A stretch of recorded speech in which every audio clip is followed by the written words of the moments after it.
नमस्कार दोस्तों, कथा सागर में आपका स्वागत है, जहां हर कहानी दिल को छू जाती है और हर किरदार कुछ सिखा जाता है। जंगल के किनारे एक छोटा सा गांव था। कच्चे घर, मिट्टी की गलियां, सुबह सुबह उठती धुएं की खुशबू और दूर से आती मंदिर की घंटी की आवाज उस गांव की पहचान थी।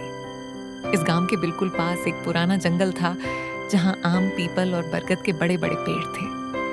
इसी जंगल में रहता था एक नन्हा बंदर, जिसका नाम था मोनू। मोनू कोई जादुई या बोलने वाला बंदर नहीं था। वह बिल्कुल असली बंदर जैसा था, छोटा, दुबला पतला, बड़ी बड़ी आंखों वाला और थोड़ा डरपोक। मोनू की पूरी दुनिया उसकी माँ थी। माँ जहां जाती, मोनू उसकी पीठ से चिपका रहता। पेड़ों पर कूदना, फल तोड़ना, नदी के पास खेलना, सब कुछ माँ के साथ ही होता था। माँ उसे इशारों में सिखाती रहती, इंसानों से दूरी रखना, ज्यादा नीचे मत उतरना, और अगर कहीं शोर हो तो तुरंत पेड़ पर चढ़ जाना। मोनू को सब बातें ठीक से समझ नहीं आती थी, लेकिन माँ की गर्म गोद उसे हमेशा सुरक्षित महसूस कराती थी। एक दिन जंगल के पास अचानक जोर का शोर हुआ। ट्रैक्टर की आवाज, इंसानों की चीख पुकार और पेड़ों के कटने की आवाज चारों तरफ फैल गई।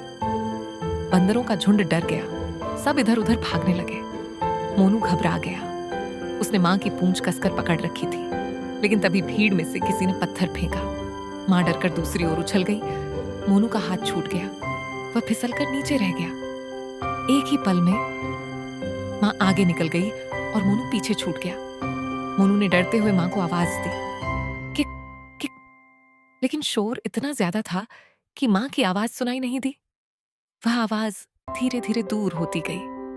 मोनू पेड़ के नीचे बैठ गया। उसका दिल जोर जोर से धड़क रहा था। यह पहली बार था जब वह बिल्कुल अकेला था। शाम ढलने लगी, पक्षी अपने घोंसलों की ओर लौटने लगे। मोनू को भूख लगी, लेकिन डर भूख से भी बड़ा था। भूख और डर ने उसे जंगल से बाहर निकलने पर मजबूर कर दिया। वह धीरे धीरे गांव की सड़क तक पहुंचा। वहां साइकिलें चल रही थीं, मोटरसाइकिलें गुजर रही थीं और बच्चे खेल रहे थे। कुछ बच्चों ने मोनू को देखा। अरे बंदर! एक बच्चे ने पत्थर उठाया, तभी दूसरा बोला, मत मार, छोटा है। मोनू डरकर पीछे हट गया। थोड़ी देर बाद एक बूढ़ी औरत दुकान से लौट रही थी। उसने मोनू को कांपते हुए देखा। उसने अपने थैले से एक केला निकाला और चुपचाप जमीन पर रख दिया। मोनू ने पहले दूर से देखा, फिर धीरे धीरे पास गया, केला उठाया और भागकर दीवार के पीछे बैठ गया। वह उसका दिन का पहला खाना था। रात आ गई, पूरा गांव शांत हो गया। मोनू एक बंद दुकान के सामने बैठ गया। ठंडी हवा चल रही थी। उसे माँ की याद आई, माँ का हाथ, माँ की गर्मी, माँ की आवाज। मोनू सिमट गया। उसकी आंखों से आंसू चुपचाप गिरने लगे। अगली सुबह वहां एक लड़का आया। उसका नाम राहुल था, उम्र करीब 10 साल। राहुल ने मोनू को देखा और बोला, माँ देखो छोटा बंदर। माँ ने कहा, पास मत जाना, डर जाएगा। लेकिन राहुल रोज वहां आने लगा। वह दूर से फल रख देता, कभी पानी की कटोरी रख देता। धीरे धीरे मोनू को डर कम लगने लगा। एक दिन मोनू फिसलकर गिर गया। उसके पैर में हल्की चोट लग गई। राहुल ने सब देखा। वह पास नहीं गया, बस चुपचाप वहीं बैठा रहा। कुछ देर बाद मोनू खुद धीरे धीरे उसके पास आया। यह पहला दिन था जब मोनू ने किसी इंसान पर भरोसा किया।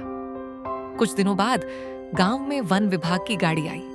राहुल ने उन्हें मोनू के बारे में बताया। अधिकारियों ने जंगल में उसकी माँ को ढूंढने की कोशिश शुरू की। एक शाम जंगल के किनारे से आवाज आई, किक किक। मोनू चौंक गया। वह दौड़ पड़ा। वहां उसकी माँ थी, थोड़ी कमजोर लेकिन जिंदा। मोनू उछलकर उसकी गोद में चला गया। कुछ देर बाद मोनू अपनी माँ के साथ वापस जंगल चला गया। राहुल उसे दूर से देखता रहा। उस दिन राहुल ने सीखा कि जानवर भी महसूस करते हैं और दया चाहे छोटी हो, उसका असर बहुत बड़ा होता है।